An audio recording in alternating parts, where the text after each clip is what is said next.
Assalamualaikum warahmatullahi wabarakatuh. Salam sejahtera semuanya. Perkenalkan, nama saya Rizka Melisa Lubis, mahasiswa FKIP Universitas Geraha Nusantara, program studi Pendidikan Sejarah. Yang saya hormati Ibu dosen pengampu, Ibu Fauzia Nasution, MPD, dan teman-teman saya sekalian. Baik, tujuan saya kali ini untuk mempresentasikan tugas bahasa Indonesia mengenai kalimat. Di sini saya akan membahas 5 poin, yaitu yang pertama, pengertian kalimat, yang kedua, persyaratan kalimat, yang ketiga, unsur kalimat, yang keempat, jenis-jenis kalimat, dan yang kelima, kalimat efektif. Mulai dengan pembahasan yang pertama, yaitu pengertian kalimat.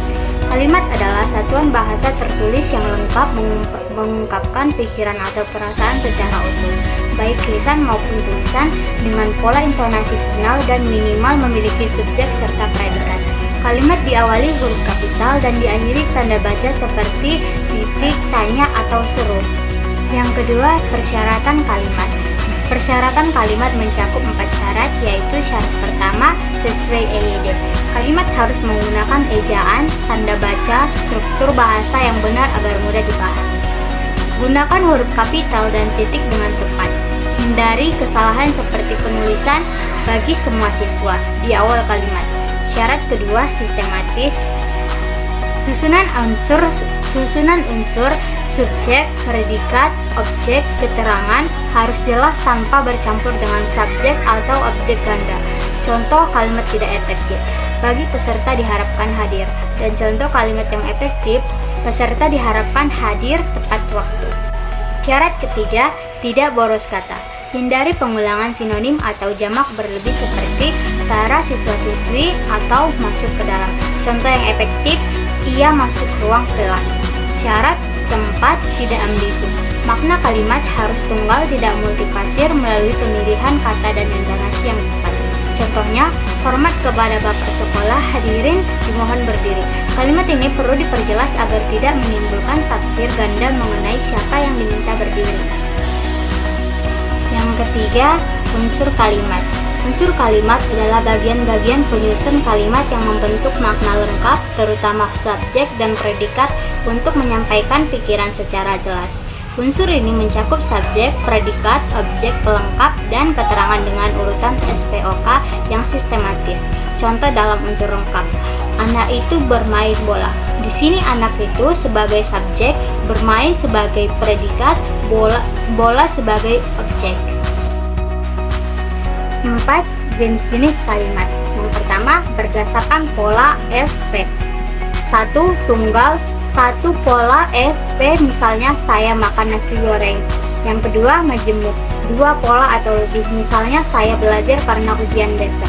Yang kedua, berdasarkan fungsi. Bentuk penyampaian info, seperti menggunakan tanda tanya, perintah, seru, dan sebagainya. Yang ketiga, berdasarkan subjek. Aktif, subjek berbuat, misalnya dia menendang bola. Pasif, subjek dikenai perbuatan, misalnya bola ditendang dia. Dan yang kelima, kalimat efektif. Kalimat efektif adalah kalimat yang padat, jelas, lengkap, dan mudah dipahami, disusun dengan kepatuhan terhadap struktur, kehematan kata, ketepatan makna, dan penggunaan ejaan yang benar. Tujuannya agar pesan tersampaikan secara optimal dan mencapai daya pengaruh, bukan sekedar menyampaikan informasi. Contohnya, semua peserta wajib mengumpulkan tugas. Kesimpulannya, kalimat yang baik dalam bahasa Indonesia harus memenuhi syarat sebagai kalimat efektif, yaitu mengikuti kaidah EYD, susunannya sistematis, hemat kata, dan tidak menimbulkan makna ganda. Kalimat disusun dari unsur-unsur utama berupa subjek, predikat, objek pelengkap, dan keterangan yang ditempatkan secara runtut agar pesan dapat dipahami dengan jelas.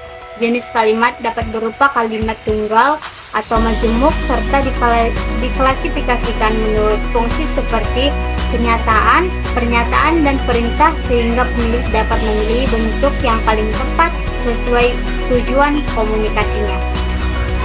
Demikian isi presentasi saya kali ini. Semoga apa yang saya sampaikan dapat dipahami dan bermanfaat bagi kita semua. Jika Jika ada kata-kata saya yang salah, saya mohon maaf. Saya tutup presentasi saya ini dengan salam. Assalamualaikum warahmatullahi wabarakatuh. Terima kasih.